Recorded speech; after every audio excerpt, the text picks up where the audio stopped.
कुछ ऐसा था क्रांतिकारी राम प्रसाद बिस्मिल का जज्बा। फांसी के फंदे पर लटकने से पहले कहा था, मैं ब्रिटिश साम्राज्य का विनाश चाहता हूँ। 9 दिसंबर 1927 राम प्रसाद बिस्मिल को फांसी के तख्ते के निकट ले जाया गया। बिस्मिल ने फांसी के फंदे को देखकर कहा, मालिक तेरी रजा रहे और तू ही तो रहे, बाकी न मैं रहूं। न मेरी आरजू रहे जब तक कि तन में जान रगों में लहू रहे, तेरा ही जिक्र या तेरी ही जुस्तजू रहे। और फिर उन्हें वो शानदार शहादत मिली जिसकी चाहत भारत के सच्चे सपूतों को हमेशा रहती रही है।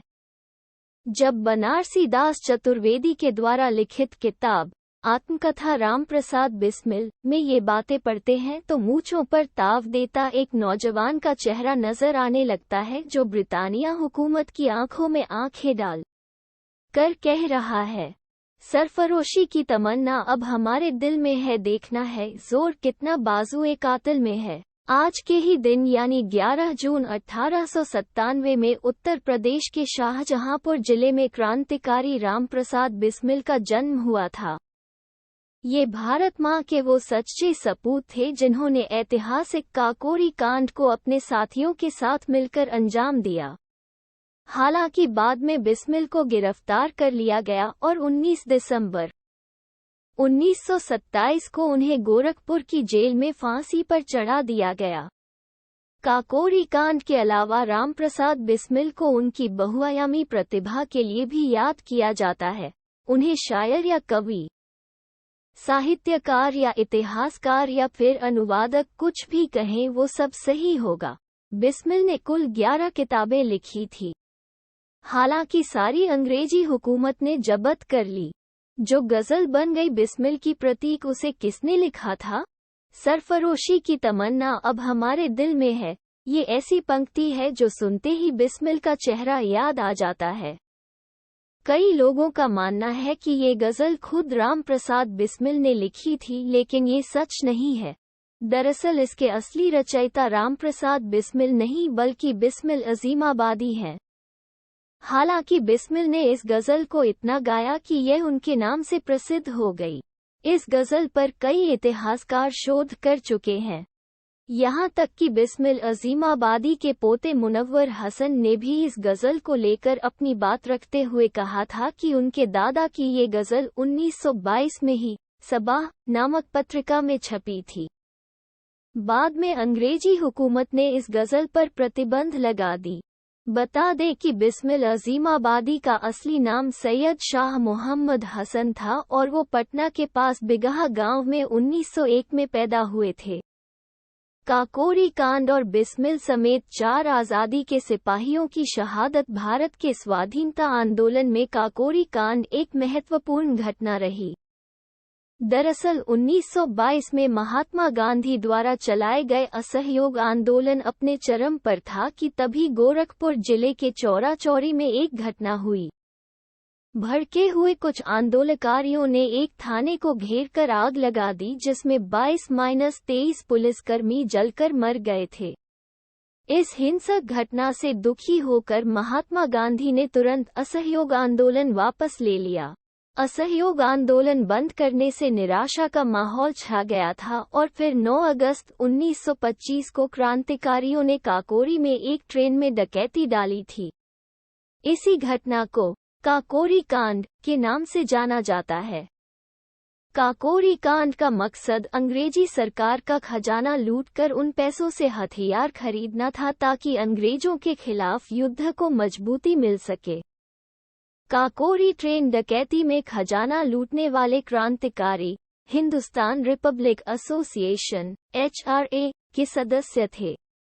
9 अगस्त 1925 रात 2:42 पर सहारनपुर लखनऊ पैसेंजर ट्रेन को कुछ क्रांतिकारियों ने काकोरी में रोका और ट्रेन को लूटा।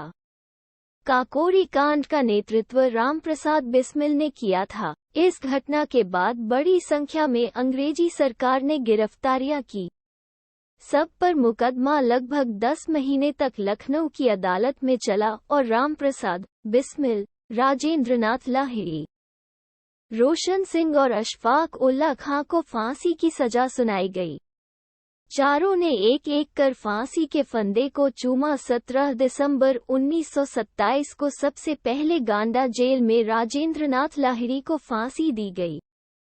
उनके अंतिम शब्द थे, हमारी मृत्यु व्यर्थ नहीं जाएगी। 19 दिसंबर 1927 को पं. राम प्रसाद बिस्मिल को गोरखपुर जेल में फांसी दी गई और उनके अंतिम शब्द थे, मैं ब्रिटिश साम्राज्य का विनाश चाहता हूँ। विश्वानिदेव सवितुर दुर्तानी काकोरी कांड के तीसरे शहीद ठाकुर रोशन सिंह को इलाहाबाद में फांसी दी गई। उन्होंने अपने मित्र को पत्र लिखते हुए कहा था, हमारे शास्त्रों में लिखा है, जो आदमी धर्मयुद्ध में प्राण देता है उसकी वही गति होती है जो जंगल में रहकर तपस्या करने वालों की। काकोरी कांड के चौथे शहीद अशफाक उल्लाह खां थे। उन्हें फैजाबाद में फांसी दी गई। वे बहुत खुशी के साथ कुरान शरीफ का बस्ता कंधे पर लटकाए और कलमा पढ़ते हुए फांसी के तख्ते के पास गए। तख्ते को उन्होंने चूमा और अंतिम गीत गाया, तंग आकर हम भी उनके जुल्म से बेदाद से चल दिए सुए अदम जिंदा ने फैजाबाद से आज का राष्ट्रवाद देशभक्ति और तब का राष्ट्रवाद देशभक्ति इससे पहले कि आज के राष्ट्रवाद देशभक्ति बनाम तब का राष्ट्रवाद देशभक्ति पर चर्चा करें। किसी शायर की ये खूबसूरत पंक्ति पढ़ लेना बेहद जरूरी है, जिसमें हमारे देश की वो सेक्युलर छवि दिखाई देती है जो असल में मुल्क की पहचान है। हिंदुता की शान है अशफाक और बिस्मिल, दो जिस्म एक जान है अशफाक और बिस्मिल। उस कौम को बेड़ी कोई पहना नहीं सकता जिस कौम पर कुर्बान है अशफाक और बिस्मिल, जिसकी हर एक धुन है मिल्त राष्ट्र की रागिनी। उस बांसुरी की तान है अशफाक और बिस्लिम, अशफाक और बिस्मिल है मुसलमान में हिंदू, हिंदू में मुसलमान में है अशफाक और बिस्मिल। पिछले कुछ वर्षों से देश में राष्ट्रवाद और देशभक्ति जैसे शब्द सर्वाधिक चर्चा में हैं। एक बड़ा तबका ये तय करने में लगा है कि कौन सच्चा देशभक्त है और कौन नहीं।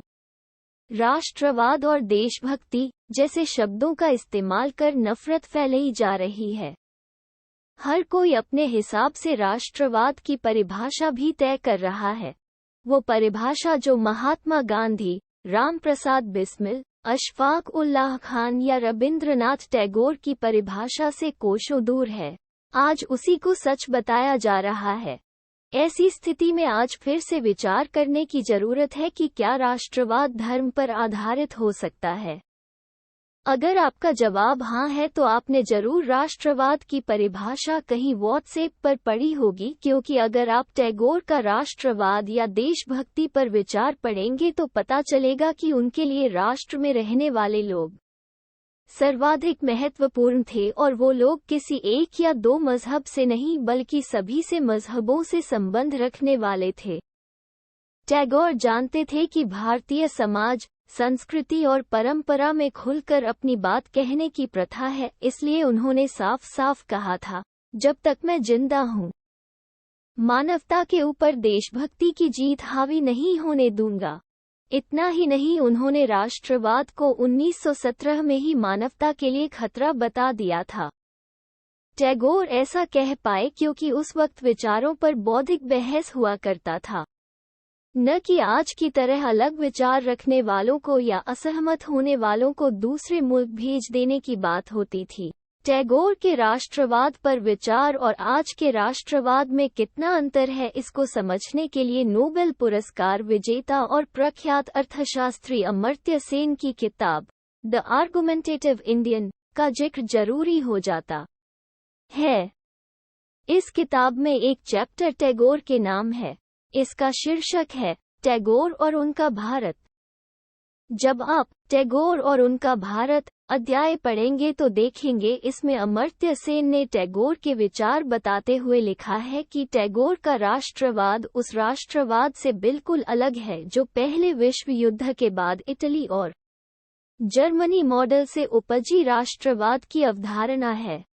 टैगोर का कहना था कि देशभक्ति चार दीवारी से बाहर हमें विचारों से जुड़ने से रोकती है और इसलिए भारत को राष्ट्र की संकरी मान्यता को छोड़कर व्यापक अंतर्राष्ट्रीय दृष्टिकोण अपनाना चाहिए। टैगोर के अलावा महात्मा गांधी की बात करें तो हमेशा वो राष्ट्रवाद की अवधारणा को वसुधैव कुटुंबकम की भावना के साथ आगे बढ़ाते रहे। ठीक इसी तरह राम प्रसाद बिस्मिल का राष्ट्र भी कभी अशफाक उल्लाह खान के बिना पूरा नहीं हो सकता था।